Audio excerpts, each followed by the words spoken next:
Hello friends, ओम श्री गणेशाय नमः। आप सभी का स्वागत है आपकी अपनी यूट्यूब चैनल पर। आप सभी को श्री कृष्ण जन्माष्टमी की हार्दिक शुभकामनाएं।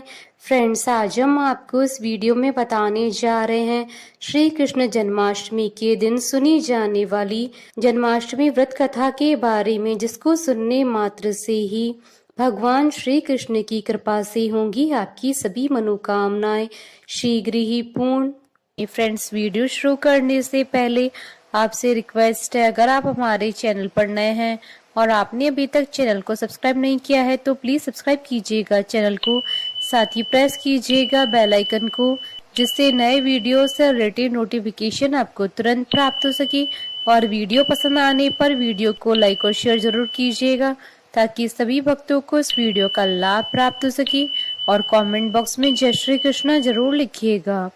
फ्रेंड्स, अब आइए प्रारंभ करें श्री कृष्ण जन्मोत्सव की कथा। स्कंद पुराण के अनुसार द्वापर युग की बात है। उन दिनों मथुरा में उग्रसेन नाम के राजा हुए, लेकिन स्वभाव से वह सीधे साधे थे। यही वजह थी कि उनके पुत्र कंस ने ही उनका राज्य हड़प लिया और स्वयं मथुरा का राजा बन बैठा। कंस की एक बहन थी जिसका नाम था देवकी।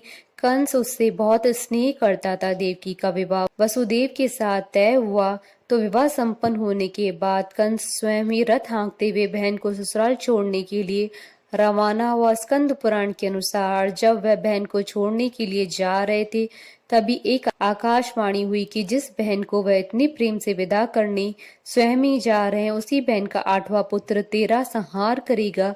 यह सुनते ही कंस क्रोधित हो गया और देवकी और वसुदेव को मारने के लिए जैसे ही आगे बढ़ा, तभी वसुदेव ने कहा कि वह देवकी को कोई नुकसान न पहुंचाए। वह स्वयं ही देवकी की 8वीं संतान कंस को सौंप देगा। इसके बाद कंस ने वसुदेव और देवकी को मारने के बजाय कारागार में डाल दिया। कारागार में देवकी ने 7 संतानों को जन्म दिया और कंस ने सभी को एक एक करके मार दिया। इसके बाद जैसे ही देवकी फिर से गर्भवती हुई, तभी कंस ने कारागार का पहरा और भी कड़ा कर दिया। तब भाद्रपद माह की कृष्ण पक्ष की अष्टमी को रोहिणी नक्षत्र में कन्हैया का जन्म हुआ। तभी श्री विष्णु ने वसुदेव को दर्शन देकर कहा कि वह स्वयं ही उनके पुत्र के रूप में जन्मे हैं। उन्होंने यह भी कहा कि वसुदेव जी उन्हें वृंदावन में अपने मित्र नंद बाबा के घर छोड़ आए और यशोदा जी के गर्भ से जिस कन्या का जन्म हुआ है उसे कारागार में ले आए। यशोदा जी के गर्भ से जन्मी कन्या कोई और नहीं बल्कि स्वयं माया थी। यह सब कुछ सुनने के बाद वसुदेव जी ने वैसा ही किया। वसुदेव जी ने जैसे ही कन्हैया को अपनी गोद में उठाया, कारागार के ताले खुल गए। पहरेदार अपने आप ही नींद के आगोश में आ गए। फिर वसुदेव जी कन्हैया को टोकरी में रखकर वृंदावन की ओर चले।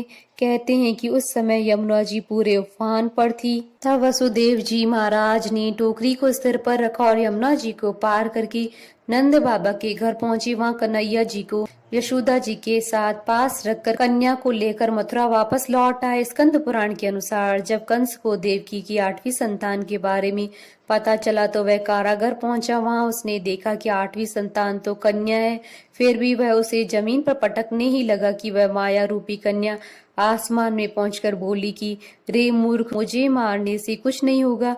तेरा काल तो पहले से ही वृंदावन पहुंच चुका है, वह जल्दी ही तेरा अंत करेगा। उसके बाद कंस ने वृंदावन में जन्मे नवजातों का पता लगाया। जब यशोदा जी के लल्ला का पता चला तो उसने मारने के लिए कई प्रयास किए, कई राक्षसों को भी भेजा, लेकिन कोई भी उस बालक का बाल भी बांका नहीं कर पाया।